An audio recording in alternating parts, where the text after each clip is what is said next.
Welcome to the TOUGE Bootcamp Petrol Head. In this video we're going to take a deep dive into many TOUGE techniques that can be lethal. Very good qualities, different techniques to match different cars. I promise misshifting is not part of it. First up is one that I want you to guess while watching. It's a famous technique used by a special man who used to race up and down the TOUGE in an 8.6. If you're a real TOUGE lover, it should ring bells.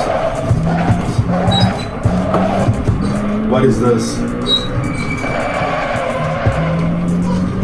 Come on.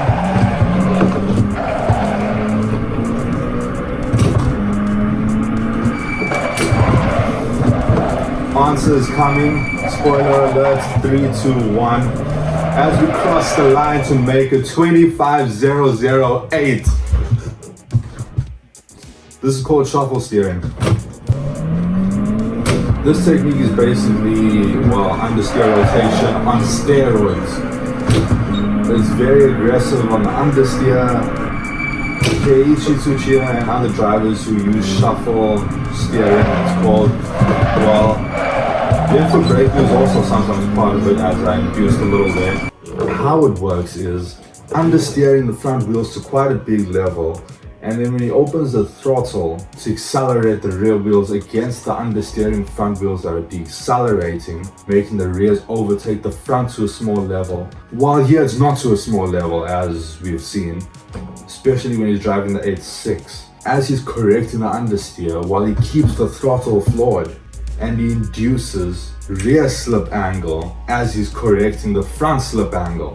Pulls back immediately as the rear tire starts slipping, does it again. That cycle. Let's see how fast we can go. This technique is very useful, especially in the Sylvia and the 8.6 obviously. The 8.6 is where you hone this. Downshift and change direction. Into that second to last corner. 24,510. Wow. That's a time. That is a time. This technique is extremely fast, especially on the Sylvia, as we've already seen now. But it is very much on the aggressive side, and different cars respond differently to aggression, to understeer. This car responds, amazingly to understeer. While the front tires are still understeering before the throttle is open. While the front tires are still steering the car. Look at this, understeer, we can still make the corner. It would just be better if we entered even faster and opened the throttle as we induce the understeer. 32.672. What a fast lap time. We were not pushing. I paused before the finish line. Interestingly enough, I'm going to say it, I developed a technique especially for the Sylvia that can be on other cars very, very good technique. But I've been driving the Sylvia probably the most since I've got the sim, and I'm going to explain it to you all. This technique solves problems similar to DKs, but it doesn't use understeer. In fact, there's nothing in this technique that wants you to scrub the front tires. It's not about scrubbing the front tires, it's all about rear slip angle and balancing the center of balance, balancing the weight along the front and rear wheels. That's a 24,353. This car is brutally fast. But also, as we're gonna see more of, this technique is lethal. This technique involves, let's pause right here. I want you all to get every bit of this technique. I want you all to know exactly what I'm talking about. So, in the middle of a corner, your steering's probably like this. You're not scrubbing your front tires. You're turning into the most that they can give, and you're staying at the limit. You're not exceeding that limit, slipping the front tires. But you feel like, okay, I'm coming to the absolute limit and I'm not gonna have enough grip to keep the car on the line. I'm gonna go a little wide.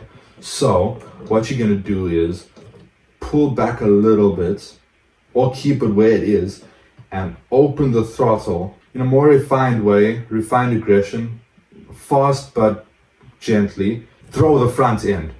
That's what you wanna do. Not scrubbing the front tires at all. Pull back slightly, open the throttle and throw in. What happens is, as you open the throttle, there's pressure on the rear tires because they're accelerating. Then as you throw the wheel, you're creating inertia because it's not a turn in, it's a throw. And the acceleration pressure that's on the rear wheels will make the rear tires slip very little, just a little bit. Then you lift off and turn to the normal position to keep going on the racing line.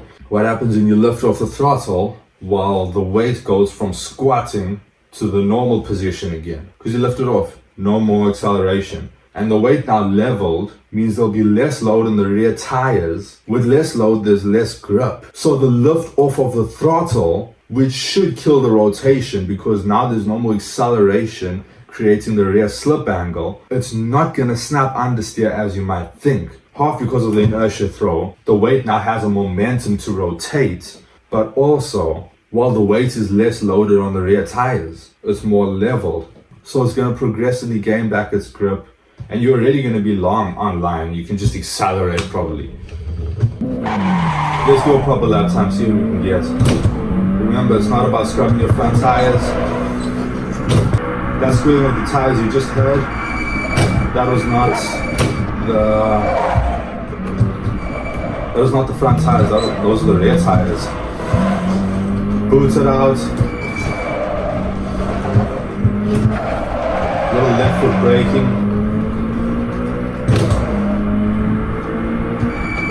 Come on. Bad entry. Bad entry into the hairpin. But that's a 23.725 lap time. That is sublime. That is a crazy time. This technique is amazing on the Sylvia. I've created a weapon.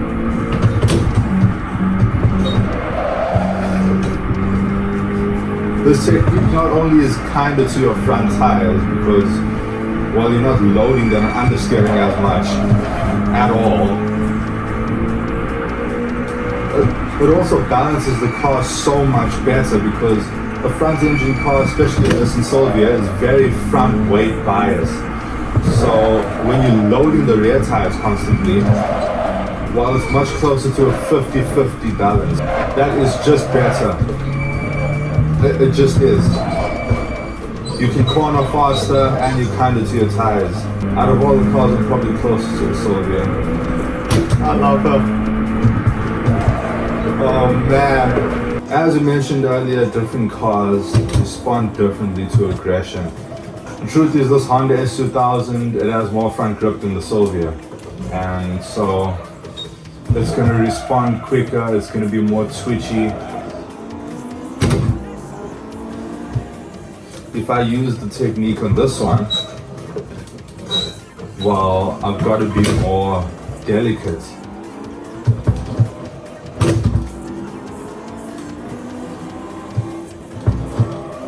It's good to use it at the top of one of the gears, rev ranges, instead of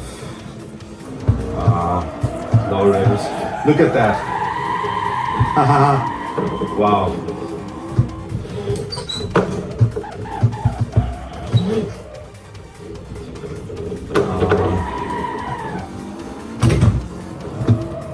Look at that. I'm initiating a drift. We've seen how front engine cars respond to this technique. Let's see how mid-engine NSXR would respond to it. There's a track-focused NA1 And yes, my driving position is totally off. Why am I driving in the middle of the car? I like this, it's just better, except for the mid-shift. It's just a better position to drive. It feels like I have to be a little aggressive, maybe even change the whole way I induce it. First time trying it out in this car actually, guys. Oh yes, okay, I know how to do it on this car.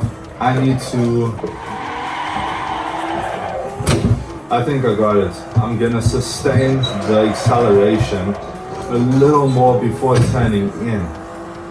I'm not sure exactly why it rotates better when I do that, but I know it does.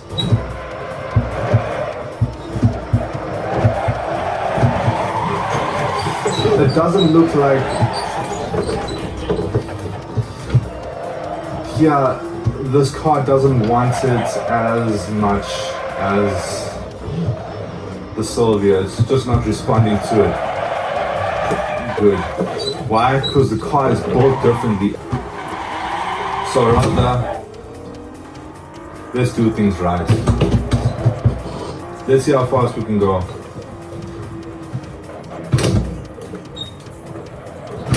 Carry speed, shift a second, very late.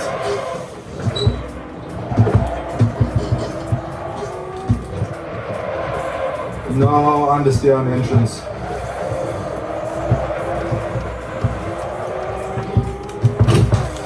Little understeer rotation, very near the wall. Shift.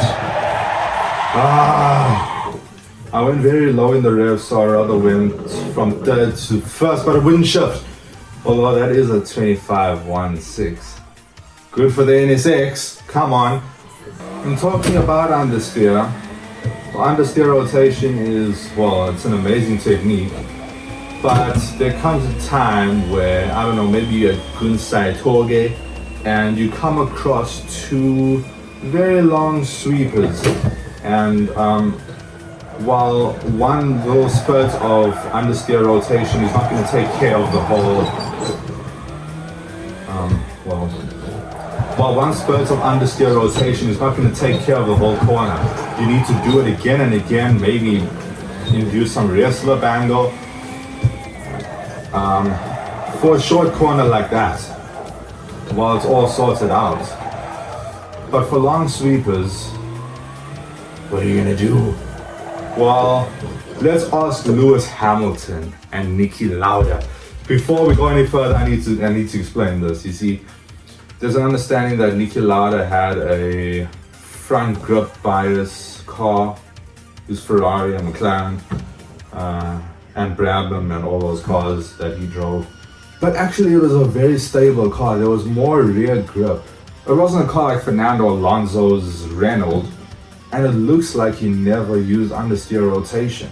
Same with Lewis Hamilton, but both of them have a magic technique that, well, not many people even know about. We need to go to the sweepers. I'll explain it there. And this is the perfect car to explain the technique. No other car I can think of, comprehend or imagine. At least when we're talking about road cars, TOUGE cars. The RX-7 that Fujita Engineering made that I've just misshifted once again. Well, there's a form of understeer rotation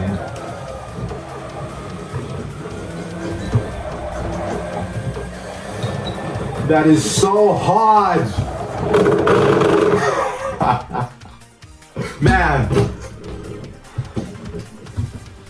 the way understeer rotation works, if you don't know it already, you understeer the front wheels, and as they understeer, they create blocking friction between the tire and the road.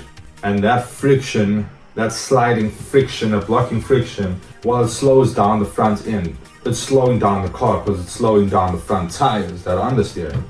And then when you open the throttle, making the rear wheels accelerate, they are accelerating, pushing against the decelerating front wheels. That's making the rear wheels try to overtake the front. You're rotating. But it's usually just understeer, open the throttle, and as soon as it starts rotating, you rebound the steering wheel and you just go on the line that you were going on. But what we are talking about here that should be happening in the sweepers, it's a maintained understeer rotation. It works in the degrees of, well, if there's something less than the precision of a molecule. Let's take it to the sweepers. Entry speed has to be perfect. Understeer, and you gotta keep the front tires at an understeer rate where there's enough blocking friction to slow down the front end, to be in harmony with the rear end accelerating. Bad entrance into this thing.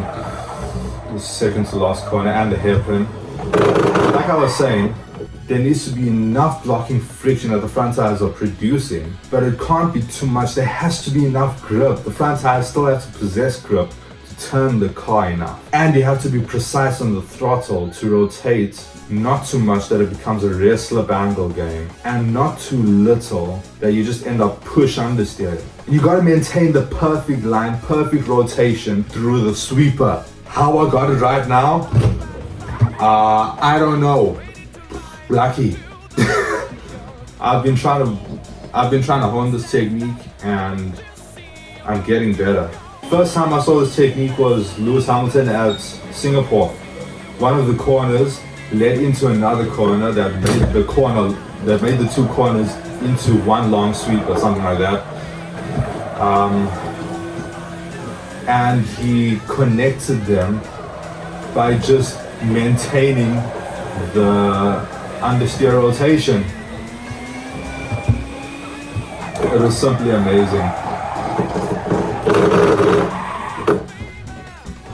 Let's see how fast we can go in the Fujita Engineering RX-7. Compensate for it. Failed.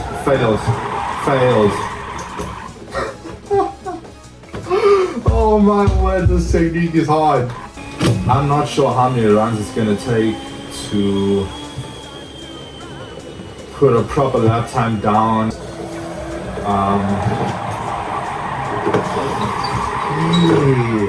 Yeah. I'm running much less power in this RX-7, probably about, I think, 40% power, unless I'm wrong. Oh man, inducing the understeer rotation so late.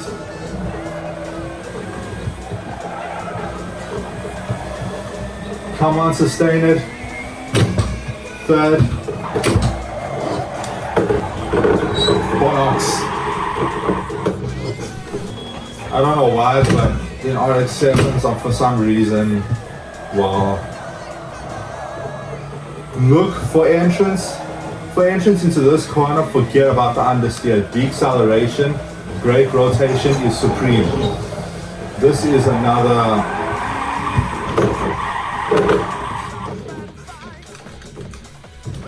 This is something else you need to drill into your head. It's not about what you think is the best technique. It's about what is the fastest. We're going to decelerate as deep as possible, which means we need to enter this corner very fast. We need to be faster. I'm not confident on this power. I'm not gonna lie. Abort lap. I'm not carrying this rubbish through. Come on, be brave.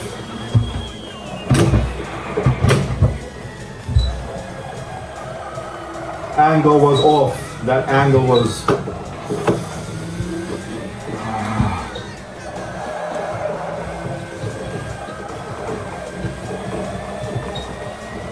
Come on.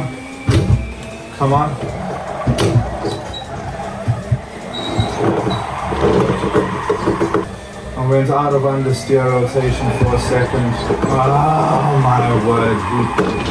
Who said you can floor it there, Jesse? Who said you can floor it there?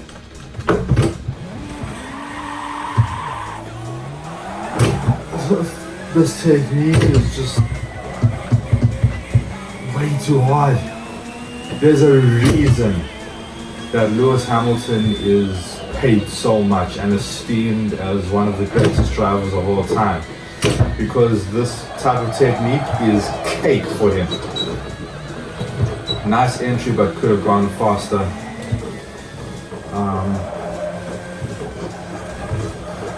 Oh, come on.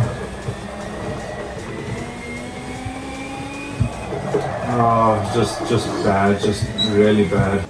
This is gonna take a lot of practice. I'm gonna say that it's deserving of its own video. We're gonna take this Fujita Engineering RX-7 to Gunsai TOUGE again, and we're gonna set proper lap times. This is actually very much a spoiler. The J's Racing Honda S2000 and the Fujita Engineering RX-7 are back head to head. But you know what I'm really sad about?